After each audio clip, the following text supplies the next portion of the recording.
பார்த்திருந்து என் நிலைக்கு காத்திருந்தேன் காணல.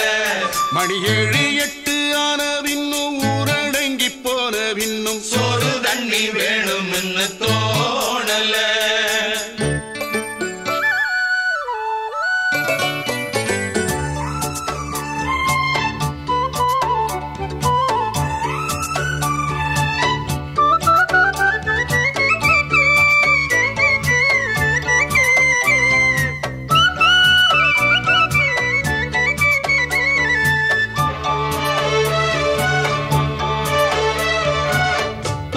கிழக்கு கரை ஓரந்தான் தாழ பறந்து வரும் மேகந்தான் உங்கிட்ட சேராதோ என் பாட்ட கூறா